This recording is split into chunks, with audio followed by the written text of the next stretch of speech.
Hi friends, സച്ചിയുടെയും രേവതിയുടെയും പുതിയൊരു upcoming episode റിവ്യൂയിലേക്ക് എല്ലാവർക്കും സ്വാഗതം. അങ്ങനെ രേവതിയാണെങ്കിൽ സച്ചിയെക്കുറിച്ചുള്ള എല്ലാ കാര്യങ്ങളും മനസ്സിലാക്കിയിട്ടാണ് കേട്ടോ രാവിലെ തന്നെ എഴുന്നേറ്റ് വരുന്നത്. അങ്ങനെ സച്ചി എല്ലാ കാര്യങ്ങളും പറയുന്നുണ്ടല്ലോ. അങ്ങനെ ഒരുപാട് വിഷമത്തോടു കൂടിയാണ് രേവതി രാവിലെ അടുക്കളയിൽ വന്ന് നിൽക്കുന്നത്. അങ്ങനെ ചായ എടുത്തുകൊണ്ട് പോയി രവിക്ക് കൊടുക്കുകയാണ്. അങ്ങനെ രവിയോട് ചോദിക്കുന്നുണ്ട്, അല്ല അച്ഛാ, എനിക്കൊരു കാര്യം പറയാനുണ്ടായിരുന്നു. എന്താ മോള് എന്താ രേവതി, പറഞ്ഞോളൂ എന്ന് പറയുകയാണേ. അപ്പോഴേക്കും അല്ല, അച്ഛനും അറിഞ്ഞുകൊണ്ടായിരുന്നു എല്ലാ കാര്യങ്ങളും അറിഞ്ഞുകൊണ്ട് മറ്റെല്ലാവരെയും പോലെയും സച്ചിയേട്ടനെ അച്ഛനും ചതിക്കുകയായിരുന്നല്ലേ എന്നിങ്ങനെ ചോദിക്കുകയാണ്. ഇത് കേട്ടിട്ട് പെട്ടെന്ന് തന്നെ രവി ഇങ്ങനെ തിരിഞ്ഞു നിൽക്കുന്നുണ്ട്. രവിയേട്ടനപ്പോൾ ചോദിക്കുന്നുണ്ട്, എന്താ മോളെ, എന്താ രേവതി നീ പറയുന്നത്? അച്ഛൻ എല്ലാ സത്യങ്ങളും എല്ലാവരിൽ നിന്നും മറച്ചു വെച്ചല്ലേ, എല്ലാ സത്യങ്ങളും അച്ഛൻ അറിയാവുന്നതല്ലേ എന്നിങ്ങനെ ചോദിക്കുമ്പോഴേക്കും പെട്ടെന്ന് തന്നെ രവി അങ്ങ് ഭയങ്കര ഷോക്കാവുകയാണ് കേട്ടോ. എന്നിട്ട് തിരിഞ്ഞു നിന്നിട്ട് ചോദിക്കുന്നുണ്ട്, എന്താ രേവതി, എന്താ ഇത്രയും നാളായിട്ട്, വിവാഹം കഴിഞ്ഞ് ഇത്രയും നാളായിട്ട് എന്നോട് ഇങ്ങനെയൊന്നും സംസാരിച്ചിട്ടില്ലല്ലോ, പിന്നെന്താ ഇപ്പം ഇങ്ങനെയൊക്കെ ചോദിക്കുന്നതെന്ന് ചോദിക്കുന്നുണ്ട്. അതെ അച്ഛാ, എല്ലാ സത്യങ്ങളും ഇന്നലെ രാത്രിയാണ് ഞാൻ അറിയുന്നത്. എല്ലാവരെയും പോലെ തന്നെ അല്ല, അമ്മയെപ്പോലെ അച്ഛനും ഇങ്ങനെയായിരുന്നല്ലേ. സുധിയേട്ടനോടായിരുന്നു അച്ഛനും ഇഷ്ടം. സച്ചിയേട്ടൻ്റെ എല്ലാ കാര്യങ്ങളും മറച്ചു വെച്ചിട്ട് സുധിയേട്ടൻ ചെയ്ത തെറ്റിന് സച്ചിയേട്ടനെ വരെ എല്ലാവരുടെയും കൂട്ടത്തിൽ അച്ഛനും പഴി ചേർത്തുമില്ലെന്നിങ്ങനെ ചോദിക്കുകയാണെ. പെട്ടെന്ന് തന്നെ രവിയാണെങ്കിൽ കണ്ണാടി ഇങ്ങനെ ഊരിയിട്ട് കണ്ണൊക്കെ നിറഞ്ഞു വരുന്ന കണ്ണുനീരൊക്കെ ഇങ്ങനെ തുടച്ചിട്ട്, അല്ല രേവതി, മോൾ എന്താ ഈ പറയുന്നത്? രേവതി അപ്പോൾ പറയുന്നുണ്ട്, അച്ഛാ, ഇന്നലെ രാത്രി സച്ചിയേട്ടൻ എന്നോട് എല്ലാ കാര്യങ്ങളും തുറന്നു പറഞ്ഞിരുന്നു. എന്നിട്ട് അച്ഛനും കൂടി ഇങ്ങനെ ചെയ്തെന്ന് കേട്ടപ്പോൾ എനിക്കത് സഹിക്കാൻ പറ്റുന്നില്ല എന്നിങ്ങനെ രേവതി പറയുകയാണ്. അപ്പോൾ രവി പറയുന്നുണ്ട്, മോളെ, അത് സച്ചിയാണ് എന്നിൽ നിന്ന് സത്യം മേടിച്ചത്. ഇത് കേട്ടിട്ട് രേവതിക്ക് ആകെ അങ്ങ് ദേഷ്യം വരികയാണ് കേട്ടോ. എന്താ ഈ പറയുന്നത്? ചെറുപ്പത്തിൽ 2 കുട്ടികൾ ചേർന്നിട്ട് ഒരു കുട്ടി ചെയ്ത തെറ്റിന് മറ്റൊരാൾ ജയിലിൽ പോന്നു. എന്നിട്ട് ആ കുട്ടി, ഒരു ചെറിയ കുട്ടി സത്യം മേടിച്ചെന്ന് പറഞ്ഞിട്ട് നിങ്ങൾ അതെല്ലാം കണ്ടങ്ങ് നിന്നല്ലേ. ഒരു മനുഷ്യനായിട്ടുള്ള ആളുകൾ ചെയ്യുന്ന കാര്യങ്ങളാണോ നിങ്ങളെല്ലാവരും കൂടി ചെയ്തു വെച്ചിരിക്കുന്നത്? എന്ന് രവി പറയുന്നുണ്ട്. മോളെ രേവതി, മോളൊന്നും മനസ്സിലാക്കുക. ഈ അച്ഛന് ഇപ്പോഴും അത് ഓർത്തിട്ട് ഒരു രാത്രി പോലും സമാധാനമായിട്ട് ഉറങ്ങിയിട്ടില്ല. അതിപ്പോൾ ഓർക്കുമ്പോഴും എൻ്റെ മനസാക്ഷി ഞാൻ ഒരുപാട് വഞ്ചിച്ച് കളഞ്ഞു എന്നിങ്ങനെ എനിക്ക് ഒരുപാട് ദുഃഖമുണ്ടെന്നൊക്കെ പറയാണ് കേട്ടോ. അപ്പോൾ രേവതി പറയുന്നുണ്ട്, എന്തായാലും ഈ കാര്യത്തിൽ അമ്മയെ ഞാൻ വെറുതെ വിടാൻ പോകുന്നില്ല. അമ്മ ഇതെല്ലാം അറിയണമെന്ന് പറഞ്ഞിട്ട് ഒച്ചയിട്ട് സംസാരിക്കുകയാണ് കേട്ടോ. എന്നാൽ ഈ ഒച്ചയൊക്കെ കേട്ടുകൊണ്ട് ചന്ദ്രമതി അങ്ങോട്ടേക്ക് ഇറങ്ങി വരുന്നുണ്ട്. എന്താ ഇവിടെ, എന്താ ഇത്ര ഒച്ച? ഇന്ന് ഈ പൂ കെട്ടുന്നവർക്ക് എന്താ ഈ നടുമുറ്റത്ത് നിന്നിട്ട് ഇത്ര ബഹളം വെക്കുന്നതെന്ന് ചോദിച്ചുകൊണ്ട് ചന്ദ്രമതി ഇറങ്ങി വരികയാണ്. അപ്പോഴേക്ക് രേവതി ചോദിക്കുന്നുണ്ട്, അല്ല അമ്മയ്ക്കൊരു സത്യം അറിയാവോ? സച്ചിയേട്ടൻ ചെറുപ്പത്തിലെ ജയിലിൽ പോയിരുന്നില്ലേ? അത് സച്ചിയേട്ടൻ ചെയ്ത കുറ്റത്തിനല്ല. അമ്മയുടെ മൂത്ത മകനുണ്ടല്ലോ സുധി ചെയ്ത തെറ്റിന് വേണ്ടിയിട്ടാണ് സച്ചിയേട്ടൻ ജയിലിൽ പോയതെന്ന് ഇങ്ങനെ പറയുകയാണേ. അപ്പോഴേക്കും ചന്ദ്രമതി ചോദിക്കുന്നുണ്ട്, ആഹാ, നടുമുറ്റത്ത് വന്നിട്ട് രാവിലെ തന്നെ നല്ല ആട്ടമാണല്ലോ ആടുന്നത്. നീ എന്താ പുതിയ കഥ ഉണ്ടാക്കി വിടുവാണോ എന്നിങ്ങനെ ചോദിച്ചിട്ട് നിൽക്കുമ്പോഴേക്കും രവിയേട്ടൻ പറയുന്നുണ്ട്, മോളെ രേവതി, പഴയത് കഴിഞ്ഞു പോയ കാര്യങ്ങളെല്ലാം കഴിഞ്ഞതല്ലേ, പുതിയതായിട്ടൊന്നും കിള്ളിയെടുക്കണ്ടെന്നിങ്ങനെ പറയുന്നുണ്ട്. എന്നാൽ ഈ സമയം സച്ചിയാണെങ്കിൽ അങ്ങോട്ടേക്ക് ഇറങ്ങി വരുന്നുണ്ട് കേട്ടോ. രേവതി, വേണ്ട, ഇത് നീ ഇപ്പോൾ ഇന്നലെ രാത്രി നിന്നോട് ഈ കാര്യങ്ങളെല്ലാം ഞാൻ പറഞ്ഞത് ഒരിക്കലും ഈ കാര്യങ്ങളെല്ലാവരോടും നീ വീട്ടിലെല്ലാവരോടും പറഞ്ഞ് എനിക്ക് നല്ല പേര് വാങ്ങി തരുമെന്ന് ഓർത്തിട്ടല്ല. എന്തായാലും ഒരിക്കലും അമ്മയുടെ മനസ്സിൽ എന്നോടുള്ള ദേഷ്യം പോകാൻ പോകുന്നില്ല.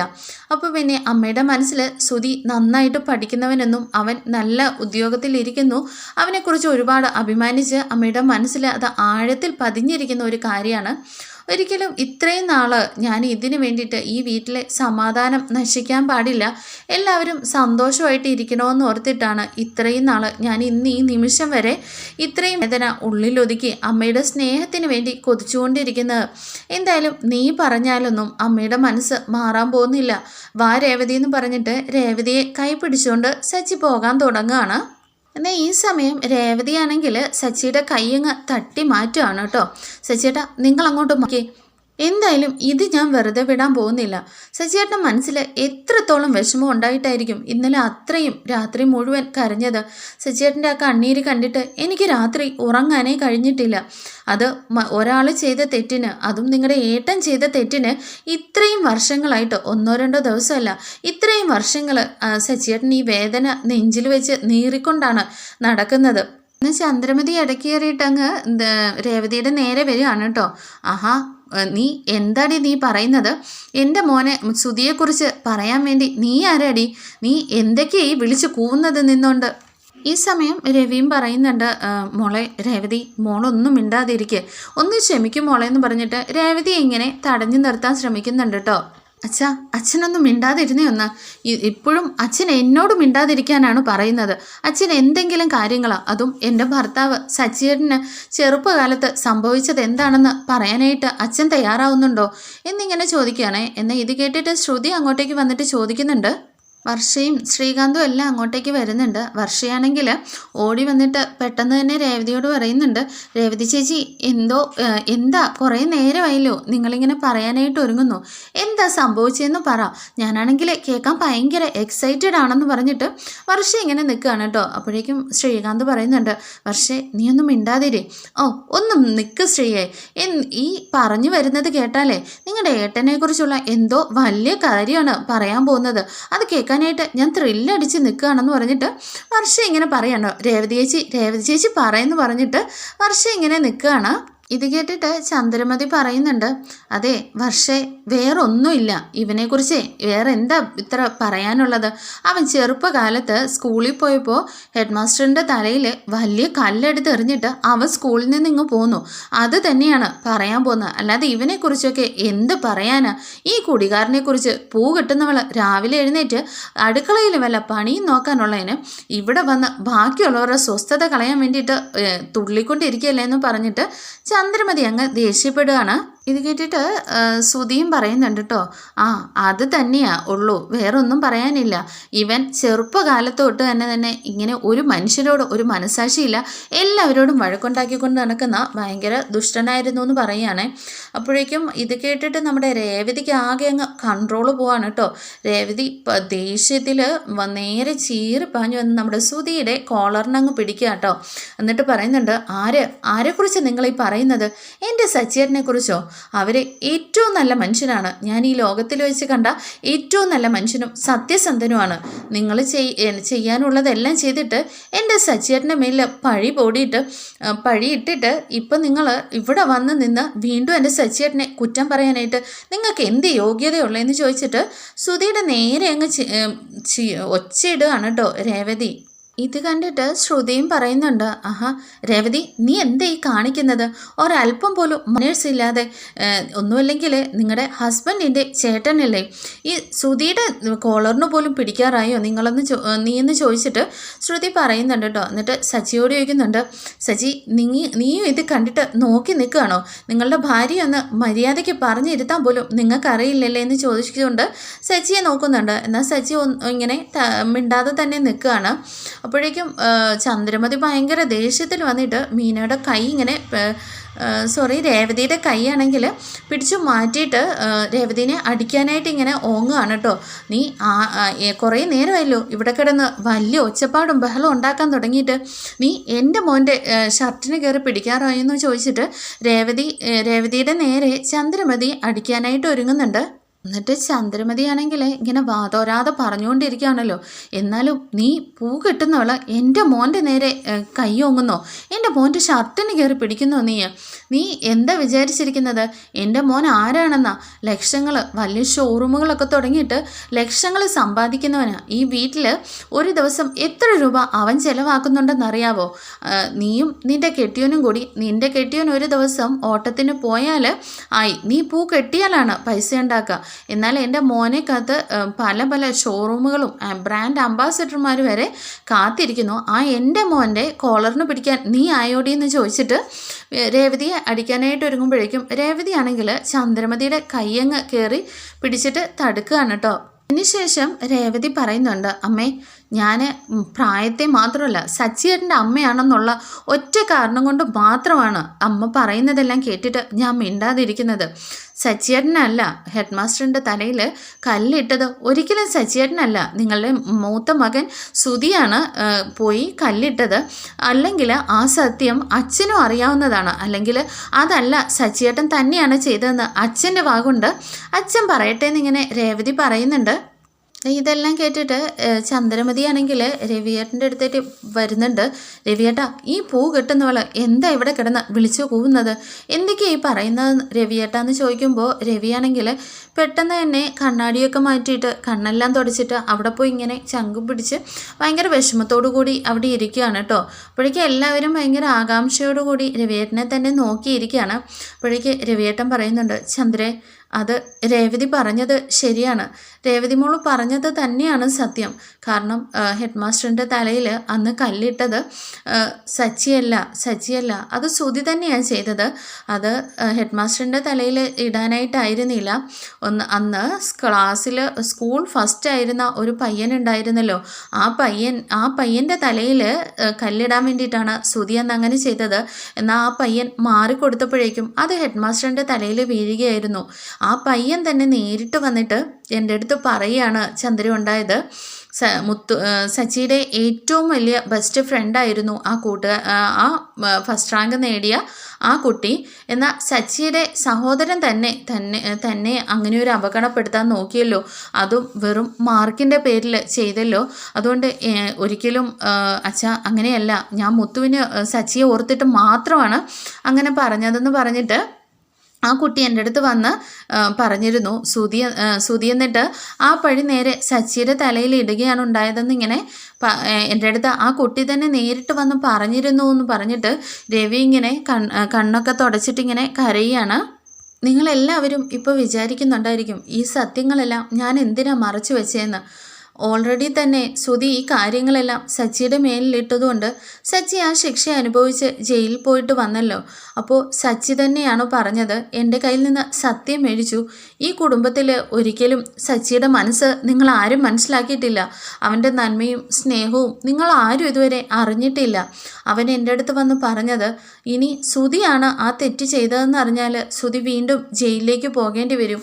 നിങ്ങളുടെ എല്ലാം, പ്രത്യേകിച്ച് അവൻ്റെ അമ്മയുടെ സന്തോഷം നഷ്ടപ്പെടുമെന്ന് പറഞ്ഞിട്ടാണ് അവൻ എന്നെ കൊണ്ട് പറയിപ്പിക്കാതിരുന്നതെന്ന് പറയുകയാണ്. ഇത് കേട്ടിട്ട് ചന്ദ്രമതി ആകെ അങ്ങ് ഷോക്കായി പോവാണ് കേട്ടോ.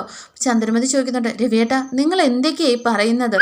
എന്നിട്ട് സുധിയുടെ അടുത്തേക്ക് പോയിട്ട്, സുധി എന്തൊക്കെയാ അച്ഛനും ഈ പൂ കെട്ടുന്നവളും ഒക്കെ കൂടി ഇരുന്ന് പറയുന്നത്? ഒരിക്കലും ഞാൻ വിശ്വസിക്കില്ല. എൻ്റെ മോൻ സുധി ഒരിക്കലും അങ്ങനെയൊന്നും ചെയ്യില്ല എന്നിങ്ങനെ പറഞ്ഞിട്ട് സുധിയെ ഇങ്ങനെ പിടിച്ചുകൊണ്ട് ചന്ദ്രമതി നിൽക്കുക കേട്ടോ. അപ്പോഴേക്കും വർഷ കയറി പറയുന്നുണ്ട്, ആൻറ്റി എന്തായാലും ആൻറ്റിയുടെ ജഡ്ജ്മെൻറ്റ് തെറ്റാണ്. ഇതെല്ലാം വെച്ച് നോക്കുമ്പോൾ ഈ കാര്യം ചെയ്തത് സുധിയേട്ടൻ തന്നെയായിരിക്കും. കാരണം സുധിയേട്ടനെ കയ്യിൽ മുകളിൽ ആര് പോയാലും അത് സുധിയേട്ടന് ഇഷ്ടമല്ല. അപ്പോൾ പിന്നെ ആ ഫസ്റ്റ് റാങ്ക് എടുത്ത ആ കുട്ടീനെ കല്ലുകൊണ്ട് തലയ്ക്കടിക്കാൻ നോക്കിയതും സുധിയേട്ടൻ തന്നെയാണെന്ന് പറഞ്ഞിട്ട് വർഷ ഇങ്ങനെ തറപ്പിച്ച് പറയുകയാണ് കേട്ടോ.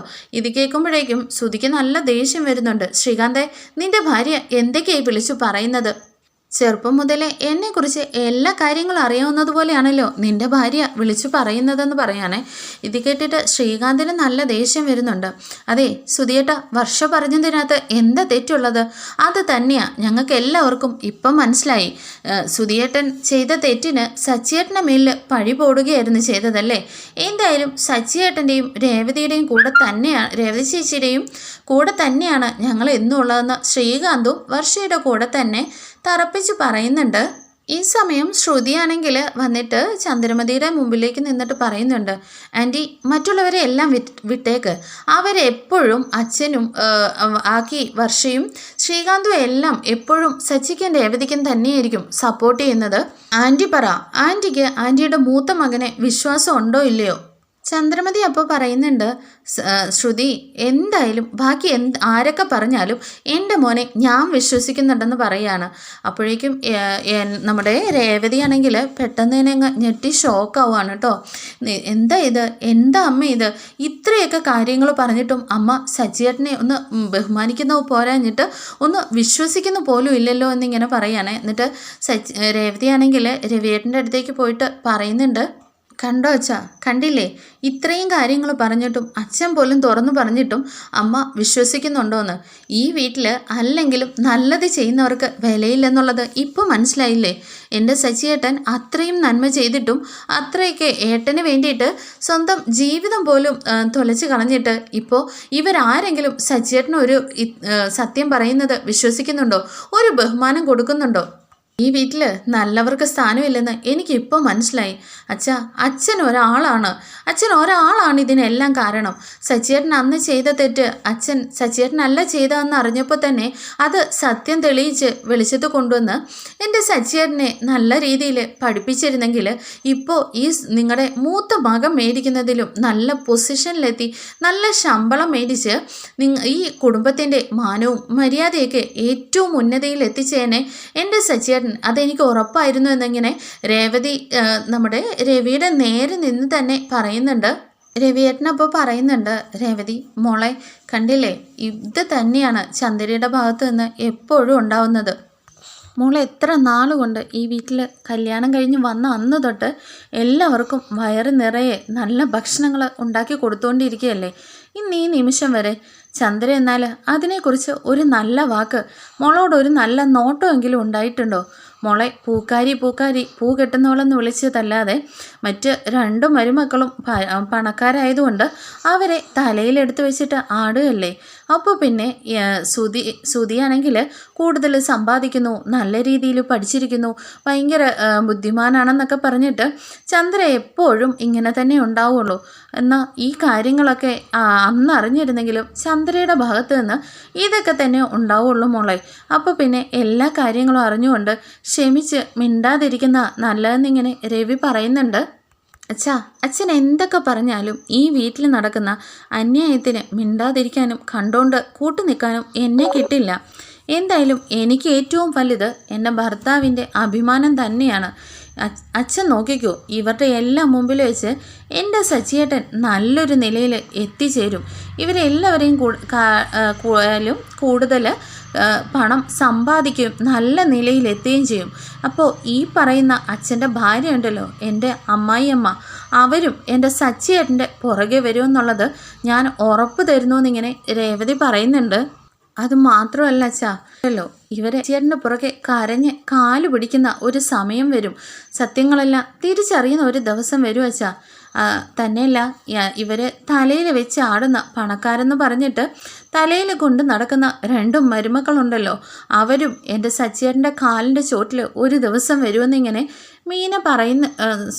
രേവതി പറയുന്നുണ്ട്. രേവതി അതിനുശേഷം ചന്ദ്രമതിയുടെ അടുത്തേക്ക് പോകുന്നുണ്ട് കേട്ടോ. എന്നാലും നിങ്ങളൊരു പെറ്റ തള്ളയാണോ? ഇത്രയും നാൾ ഞാൻ ഈ സത്യങ്ങളെല്ലാം അറിയുമ്പോൾ എല്ലാവരുടെയും മുമ്പിൽ വെച്ച് പറയുമ്പോൾ സത്യങ്ങളെല്ലാം മനസ്സിലാക്കി സച്ചിയേട്ടനെ കെട്ടിപ്പിടിച്ച് പൊട്ടിക്കരയുമെന്ന് വിചാരിച്ചിട്ടാണ് ഞാൻ ഈ സത്യങ്ങൾ വിളിച്ചു പറഞ്ഞത്. എന്നാൽ നിങ്ങളിപ്പോഴും വില കൊടുക്കുന്നത് ഒരു പെറ്റ വയറിനോ 10 മാസം ചുമന്ന മക്കളോടോ ഉള്ള സ്നേഹത്തിന് തുല്യതയല്ല കാണിക്കുന്നത്. ഇപ്പോഴും നിങ്ങൾ പ്രാധാന്യം വച്ചിരിക്കുന്നത് പണം ഏറ്റവും കൂടുതൽ സമ്പാദിക്കുന്ന മകനും മരുമക്കളും എന്ന നിലയിൽ തന്നെയാണ്. എന്നാൽ നിങ്ങൾ ഒരു ദിവസം എൻ്റെ സച്ചിയേട്ടനെയും എൻ്റെയും വില മനസ്സിലാക്കുമെന്നിങ്ങനെ രേവതി പറയുന്നുണ്ട് കേട്ടോ. അപ്പോഴേക്കും രവിയും പറയുന്നുണ്ട്, രേവതി മോളെ മതി, മോള് പറഞ്ഞതുപോലെ തന്നെ ഒരു നാൾ അത് സംഭവിക്കുക തന്നെ ചെയ്യും. മോളും സച്ചിയും ഒരു നല്ല നിലയിൽ എത്തിച്ചേരുക തന്നെ ചെയ്യും. അത് ഈ ചന്ദ്രയുണ്ടല്ലോ, അതറിഞ്ഞ് നിങ്ങളുടെ പുറകെ വരിക തന്നെ ചെയ്യുന്നിങ്ങനെ പറയുന്നുണ്ട് കേട്ടോ. എന്തായാലും നിങ്ങൾ പരസ്പരം ഇതുപോലെ തന്നെ ഒരുപാട് സ്നേഹിച്ചിട്ട് ഒരുപാട് നാൾ സന്തോഷത്തോടു കൂടി ജീവിക്കണമെന്ന് പറഞ്ഞിട്ട് രവി ആണെങ്കിൽ കരഞ്ഞുകൊണ്ട് കണ്ണീരൊക്കെ തുടച്ചിട്ട് അകത്തേക്ക് കയറി പോകുന്നുണ്ട്. ചന്ദ്രമതി ആണെങ്കിൽ ആകെ ഷോക്കായിട്ട് നിൽക്കുന്നുണ്ട്. പിന്നീടായിട്ട് ശ്രുതിയാണെങ്കിൽ പെട്ടുപോയോ കാര്യങ്ങളെല്ലാം അറിഞ്ഞോ എന്തായാലും തൽക്കാലം രക്ഷപ്പെട്ടു. എന്തായാലും ഞാൻ വലിയ മിടുക്കനാണെന്നുള്ള നിലയിൽ ഞെളിഞ്ഞിങ്ങനെ നിൽപ്പുണ്ട് കേട്ടോ. അതിനുശേഷം എന്താ സംഭവിക്കുന്നതെന്ന് കാത്തിരിക്കാനായിട്ട് നമുക്ക് അടുത്ത എപ്പിസോഡ് വരേക്കും കാണും വരേക്കും താങ്ക് യു ഫോർ വാച്ചിങ്. ചാനലൊന്ന് ലൈക്ക് ചെയ്യാനും സബ്സ്ക്രൈബ് ചെയ്യാനും മറക്കല്ലേ.